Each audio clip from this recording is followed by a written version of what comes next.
And welcome back to the WHHI Daily News. Phil Cromer has joined us for his monthly visit. As you know, he is the mayor of the city of Beaufort, and this visit is very timely because the news has come out that part of the promenade at Waterfront Park in Beaufort is going to be closed. And Phil, you know, it's great to have you on, but what's happening? Well, we got some sort of bad news, if you will, on Friday evening that between the engineer, the marine engineer firm, and the structural engineering firm, they came back, and what they did some modern computer software programming, I guess, on how the platform is built and how it behaves under different types of weight and pressure. And what they found was that the vertical support columns, or the piles that are underneath, and we have 570 of those, they found them to be stressed to capacity under normal conditions. So if you add or factor in the forces of wind and waves and boat traffic and all that kind of stuff, it just exacerbates the problem. So their recommendation was that we go ahead and close the platform, which is basically from the seawall about 35 feet back, except we're going to go an additional 5 feet. So it'll be 40 feet back from the edge of the park today. Close that off to pedestrian traffic immediately. And then we're going forward with the engineering to just find out what kind of options do we have in terms of either replacing or repairing the park.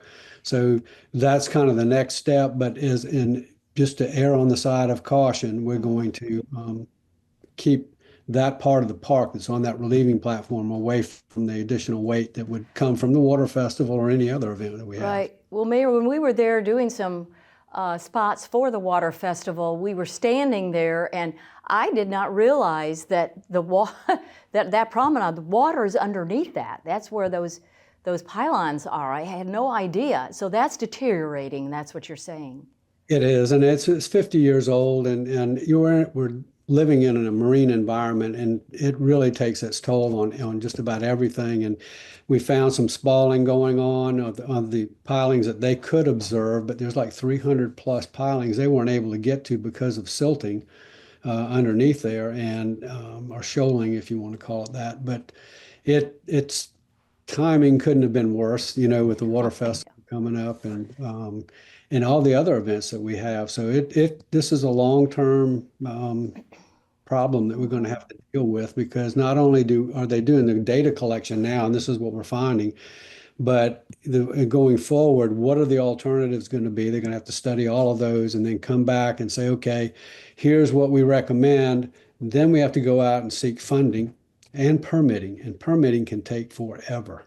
Right. You know, well, in my headlines, Mayor, we said that it could possibly, to replace, be like $100 million. Is that accurate? Well, that's a figure we've thrown out there because, and we're using that figure, it could be that high because of what we've seen lately when a lot of our other stormwater projects, everything has come in 30 to 40% higher than we originally expected. So it could go that high. It depends on the options, you know, whether it's a replacement or repair. So hopefully we're going to find another way of doing it. It depends on whether we can get the critical line moved or not. I think that's going to affect the options. The other would be put steel casings underneath on those pilings to support them, or do we put a steel plate down in the marl and then backfill it with concrete and rock? It just depends. Right. Yeah. Well, it's not going to affect the water festival, except you won't be able to walk on that particular area. The water festival begins on the 11th of July. Is that accurate? Okay. That's correct. And the only event that I know of that might have to be moved, there was going to be a fishing tournament for children, and they'll just have to move it from the park, some other location nearby to do that. So. Okay, well, very good. We've got a lot more to talk about, so if it's okay, would you stay with us for another segment? And we'll be right back with more Phil Cromer, the mayor of Beaufort, in just a moment.